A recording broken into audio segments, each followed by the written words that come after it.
Aujourd'hui, nous allons faire une pêche de rotangle à l'étang de la Tafarette, sous des conditions idéales. Et pour cela, j'ai préparé une amorce un peu spéciale, que tout le monde peut trouver dans le commerce, une amorce spéciale gardon et rotangle, où à l'intérieur, j'ai pu incorporer quelques èches. Les èches, ça sera des asticots, rouge et blanc mélangés, et un petit peu de fouillis, mais très légèrement, parce que comme je suis tout seul en pêche et c'est pas un concours, on n'a pas besoin de mettre beaucoup de fouillis. Donc je vais incorporer quelques asticots à l'intérieur. Je vais bien mélanger et l'amorce qui était déjà préalablement mouillée sera impeccable au moment où je vais pêcher pour lancer les boules d'amorce. Pour cela, je ferai 7-8 boules d'amorce, pas plus, ça sert à rien. Et après, je ferai quelques petites boulettes de rappel si des fois le poisson ne mord pas. Donc pour l'amorce, c'est tout simple. Elle est mouillée, vous la voyez. Il y a quelques asticots à l'intérieur. La canne, on va choisir une canne. Moi aujourd'hui j'ai décidé de pêcher à 11,50 m, ce qui est la moyenne en général pour la pêche. Donc je vais prendre cette canne toute simple à emboîtement avec un sion, avec un élastique à l'intérieur. Comme vous pouvez voir, si ça tombe un gros poisson, j'aurai toujours une marge pour éviter la casse.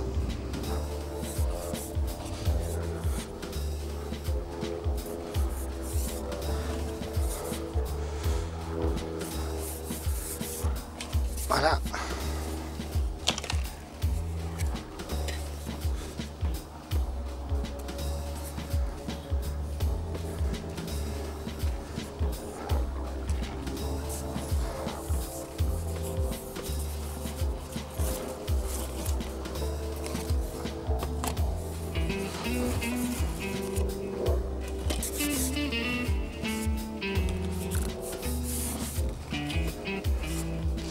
Comme on peut le savoir, on n'est pas obligé de pêcher à 11 mètres quand on est tout seul. On peut aussi pêcher à 8 mètres, à 7 mètres. Il y a des cannes à tous les prix, donc il n'y a pas de problème pour la pêche. Je vais aussi sortir mon épuisette au cas où je tomberais sur un gros poisson.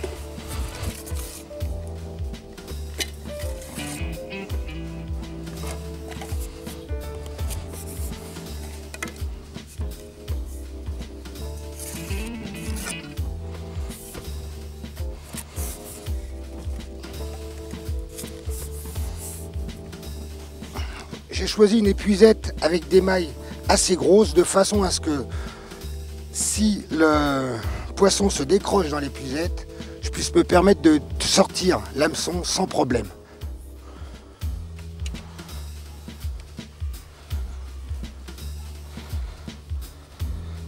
Ceci est un rouleau à déboîter qui me permettra de déboîter ma canne. Je vous expliquerai après comment, avec une petite ligne pour pouvoir avoir une pêche beaucoup plus précise. Vous comprendrez au moment de la pêche. Je vais préparer mon plateau à èche.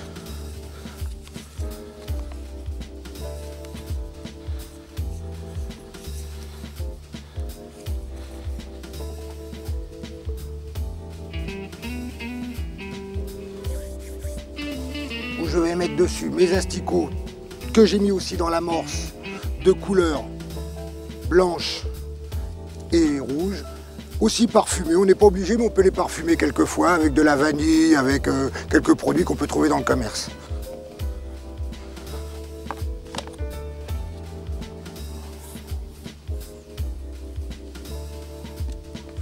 Ensuite, je vais mettre une bourriche de 3 mètres de long qui est en tissu, si vous voulez, afin de conserver le poisson vivant. Si on veut le rejeter dans l'eau, le poisson n'aura pas souffert dans cette bourriche.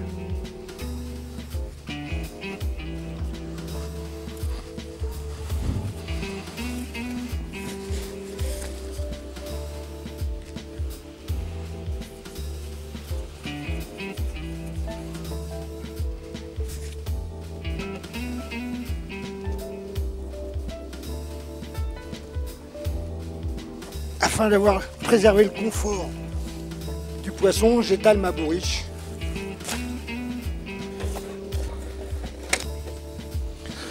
Pour aujourd'hui, je vais choisir des lignes. Donc il y a quelques lignes à choisir.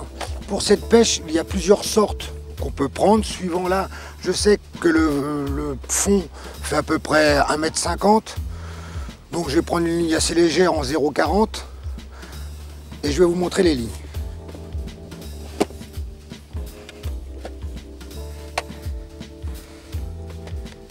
Donc aujourd'hui je vais faire un choix sur une ligne un peu spéciale, étant donné qu'il y a du vent, je vais prendre un petit flotteur boule en 0,40 grammes. Voilà, c'est celui-ci. J'attache cette ligne à un petit stonfaux qu'on appelle ça un petit crochet tout bête qu'on peut trouver dans le commerce justement pour mettre au bout des élastiques. Voilà, comme ceci.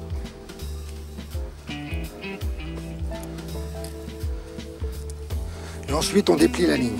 Donc j'ai pris une ligne de 0,40 grammes avec un corps de ligne en 8 centièmes. Je vais pêcher avec un bas de ligne en 7 centièmes, hameçon de 20. Si je tombe sur des gros gardons ou des rotambes comme c'est le cas aujourd'hui, je pense qu'avec un hameçon de 20 ça ferait l'affaire. Là on peut voir une palette d'hameçons avec plusieurs compartiments, pour les rivières avec des grands bas de ligne et pour les étangs avec des petits bas de ligne, avec des numéros suivant les numéros des hameçons. C'est-à-dire que comme aujourd'hui j'ai décidé de pêcher en 20 7 centièmes, je vais prendre un 20 7 centièmes qui est indiqué là. Le raccord de la ligne avec l'hameçon se fait à l'aide de 2 boucles, de façon à faire boucle dans boucle.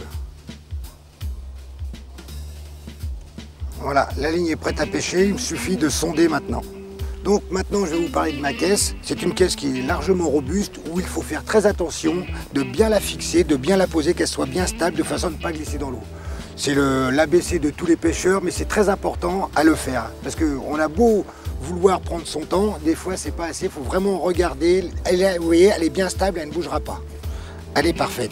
Ensuite, très important de ranger son matériel une fois que tout a été sorti, de façon à ne pas marcher dessus, à ne pas casser si on trouve un gros poisson, qu'on peut paniquer. Il y a plein de petits détails qui vont nous faire qu'on peut marcher sur les lignes qu'on a laissé traîner.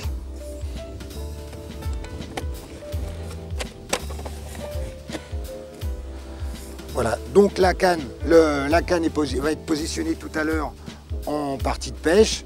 Je sais que mon siège est stable, je peux commencer à pêcher. Je vous ai parlé d'une canne tout à l'heure qui faisait 11 mètres, parce que j'ai choisi de pêcher à 11 mètres, mais celle-ci fait 14,50 mètres. Pour protéger le talon à la fin, je me suis fabriqué une petite pompe que tout le monde peut faire à l'aide d'un vieux morceau de canne qui va à l'intérieur et qui protégera mon embout quand je vais déboîter. Maintenant, nous allons passer à la période du sondage. Ceci est une sonde qui me permettra de l'accrocher à l'hameçon afin de déterminer le fond pour savoir où je peux attraper le gardon, si c'est en surface, si c'est à ras du fond ou si c'est en traînant.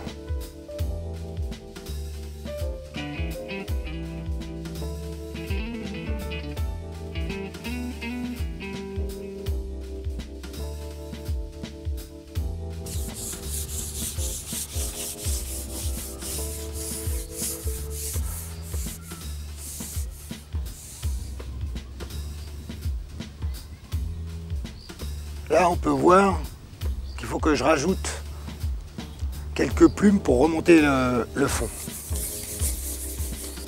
Le fond a été pris et vous voyez, il y a à peu près 1,80 m de fond. Donc on a vu que la profondeur était de 1,80 m en sondant, comme je vous ai expliqué tout à l'heure avec la petite sonde qui est une pince à plomb. Maintenant, je vais vous expliquer pourquoi le rouleau derrière et ce petit truc, ce petit filet qui empêche la canne de partir. Que si je lèche ma canne comme ça, dans l'eau, là je peux la récupérer. Vous voyez, et j'ai une bannière. La bannière, c'est ce qui se trouve à l'extrême du sion et au flotteur. Il me faut une bannière à peu près de 1 mètre afin d'être précis pour pouvoir pêcher sous mon amorce. C'est pour ceci, si je veux pêcher à 11 mètres avec une bannière de 1 mètre, je suis obligé de mettre une grande canne. Pour récupérer l'èche ou changer l'èche ou le poisson, il suffit de faire rouler la canne sur le rouleau qu'il y a à l'extérieur. Il suffit de déboîter ici, que je puisse récupérer en déboîtant et en mettant dans le filet mon èche et mon poisson. Donc maintenant nous allons passer à la phase de l'amorçage. Pour ceci, je vais présenter ma canne en action de pêche sur des supports de pêche. De canne, pardon.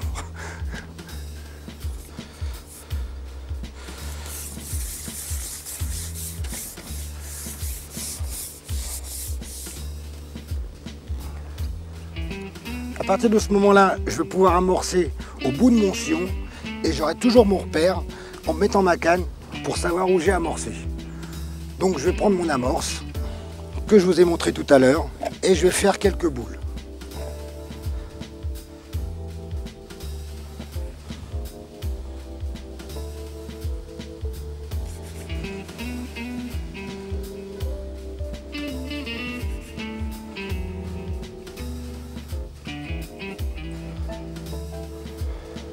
Ensuite, je vais les lancer où il y a mon flotteur.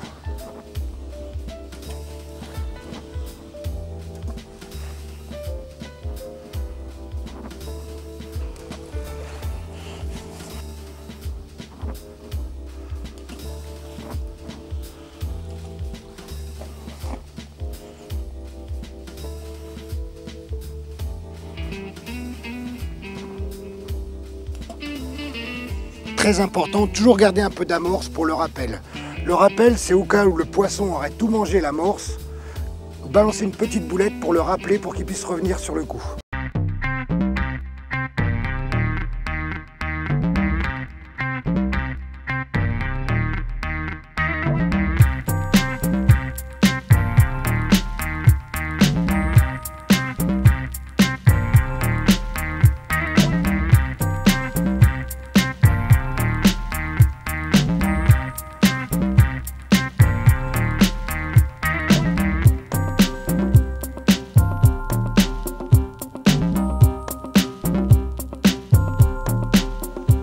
Je crois que j'ai un départ là.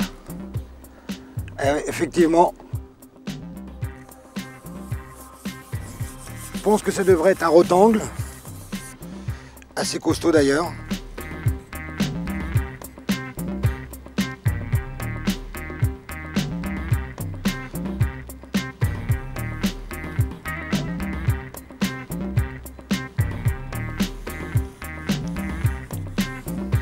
Voilà, un beau rotangle. Là, je vais me munir d'un dégorgeoir afin de le décrocher plus rapidement et de le faire souffrir un peu moins. Voilà. Voilà un très beau rotangle avec des nageoires bien rouges. Magnifique. On va le mettre dans la bourriche. Ensuite, ne pas oublier le petit chiffon qui est toujours nécessaire pour s'essuyer les mains. Très indispensable. Je remets un asticot. Les asticots, je vais donner une petite astuce. Tout le monde croit que les deux petits points blancs sont les yeux. Ce n'est pas les yeux du tout, c'est la queue de l'asticot. Les yeux sont à la pointe de l'asticot. Donc toujours accrocher l'asticot par le gros bout. Voilà, comme ceci. Ne pas hésiter à faire quelques manœuvres d'aguichage sur le flotteur pour faire bouger l'asticot au fond afin d'attirer le poisson plus rapidement.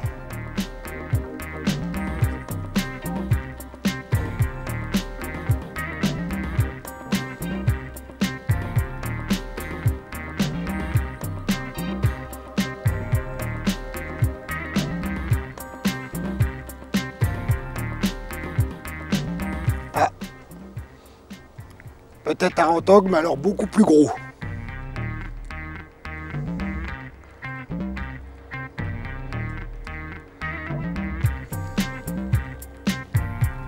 Ah non, c'est une brème. Il arrive aussi qu'on puisse pêcher des brèmes en pêchant le rotangle. Ça arrive assez couramment.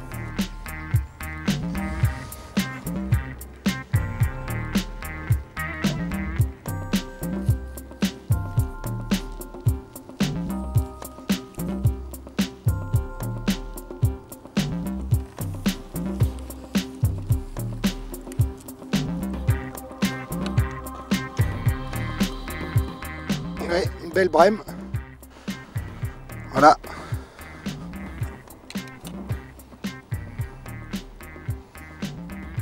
Toujours le dégorgeoir.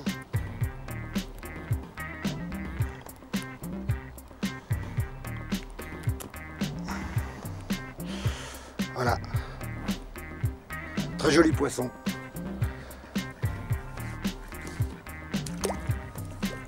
Toujours un asticot, alors comme j'ai dit tout à l'heure, par le gros bout, très important.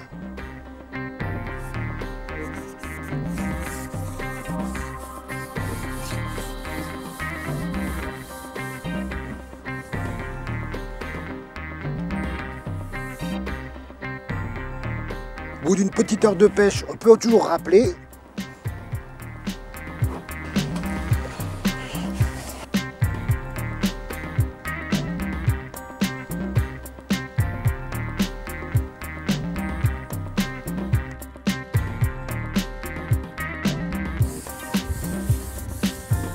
Un petit gardon tout bête, beau comme tout, magnifique. Sain, pas attaqué par de brochets ni rien.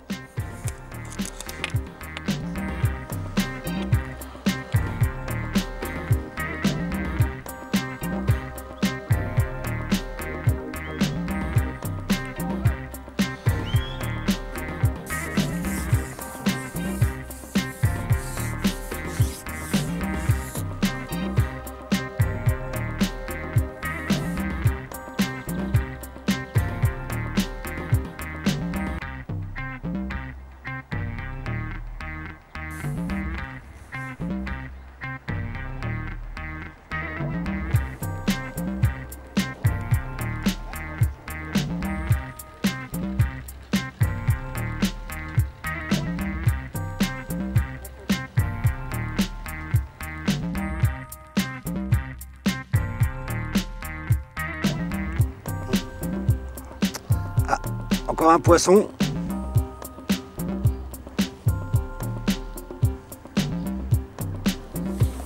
Un rotangue cette fois-ci.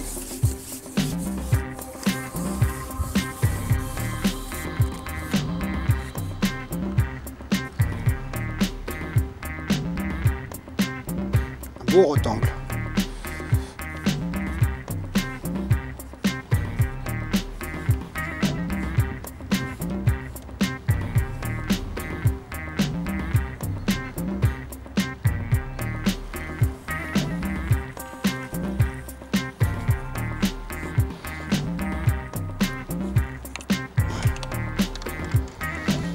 Voilà, il a peut-être été attaqué par des brochets. On peut voir les petites traces.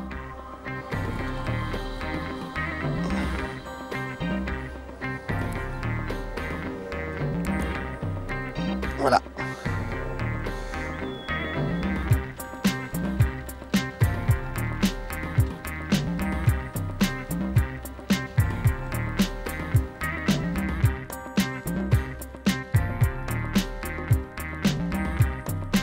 Ah.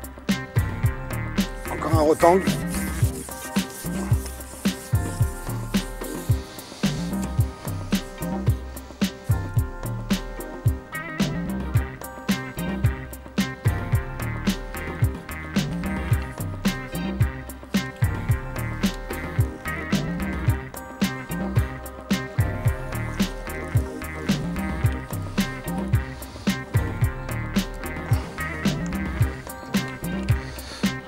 Un rotangle qui a aussi été attaqué par des brochets. On a la chance dans cet étang de Ferrier-en-Brie de la Tafarette d'avoir des brochets, des rotangles, des gardons, des brèmes, des tanches et beaucoup de poissons. Et des beaux poissons.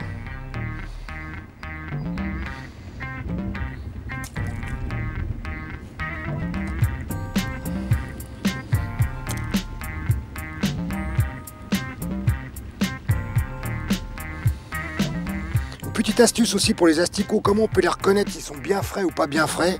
Sur le dos, ils ont une petite tache noire. Quand la tache est bien noire, c'est que l'asticot est bien frais.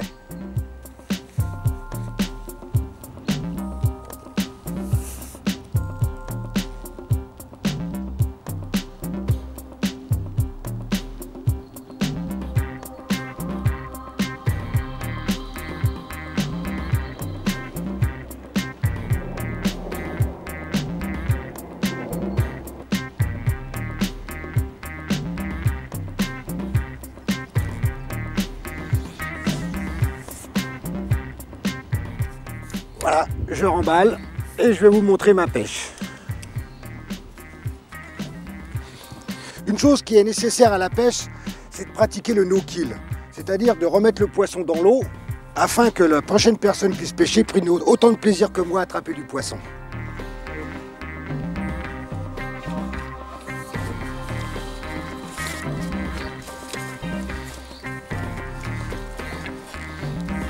Voilà, je vais mettre ça dans l'épuisette.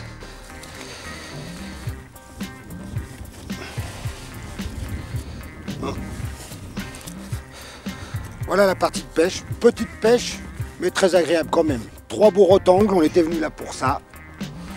Une brème, c'est la surprise. Et 2 tout petits gardons. Sachant que dans cet étang, il y a beaucoup de poissons. Comme je vous ai dit tout à l'heure, je vais les remettre dans l'eau. Voilà, on va les rendre au milieu naturel.